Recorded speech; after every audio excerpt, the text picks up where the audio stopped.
Hey everybody, it's Mike. Hey, Christian put a post up to me and was asking about a new service that was started by a couple of the ex-Google folks. What are their names? Josh McFarland and Mark something or other. I can't read that from here. Anyhow, the service is called Tell Apart. And he was asking me, he's like, hey, so, how does this differ from banner retargeting, and, what are the real distinct differences between this new system, or service, I should say. Well, it's kind of a system too, called Tell Apart.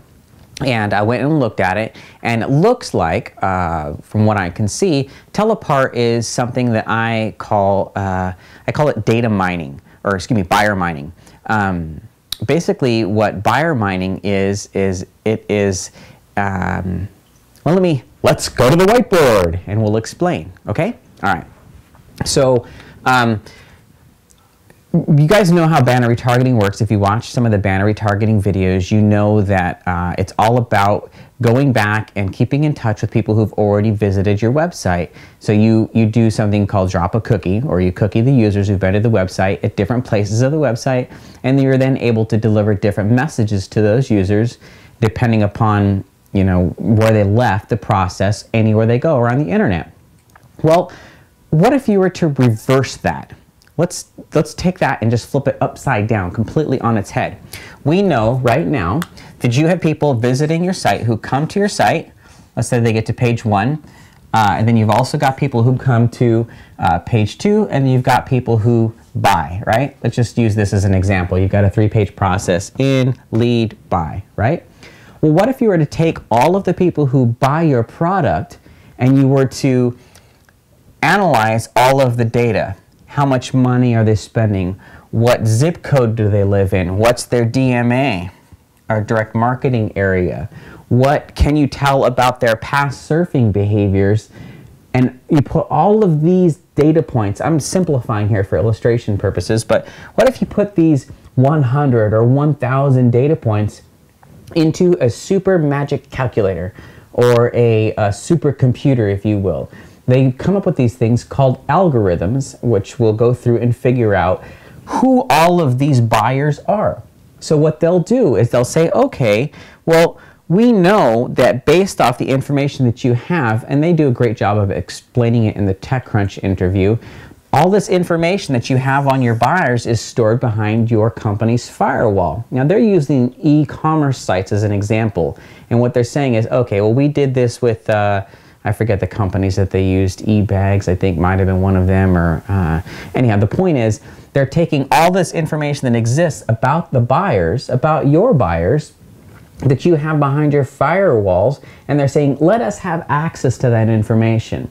When we get all the information about your buyers, we will now go out and buy more buyers for you, and we'll increase your revenues solely, and you can pay us solely based on the percentage of increase in your sales volume. So they're now doing CPA, banner buying, for buyers for your e-commerce site. So let's explain this just one more time so you guys know what exactly I'm talking about.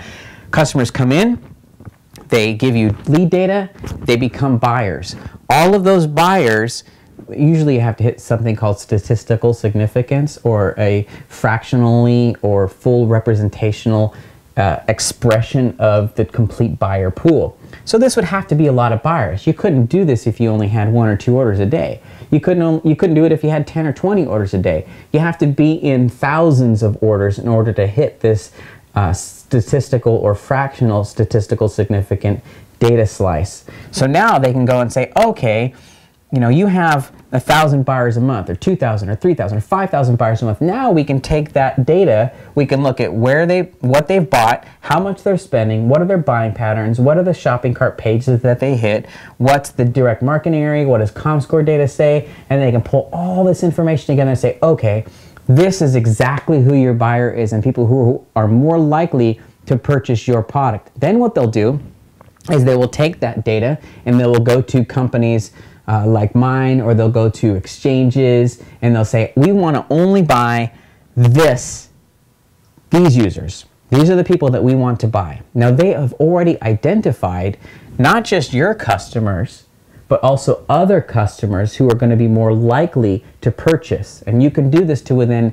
a percentage of the total internet audience. You can say, I want to only buy 5% of the total internet audience. I only want to buy 10%. So give me up to 5% of people in the world that would be most likely to purchase my product. Now, I don't know if that's exactly what Telepart is doing, but that's how buyer mining in a nutshell works. There are a couple of companies doing this right now, and Telepart's decided, hey, we're going to throw our hat in the ring, and we're going to do it on a CPA basis.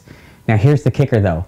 Telepart raised $5 million to be able to do this. Why? How can they do this? Well, because this is rocket science, and this is the future of CPA marketing for increased buyers from an existing portal that currently has buyers.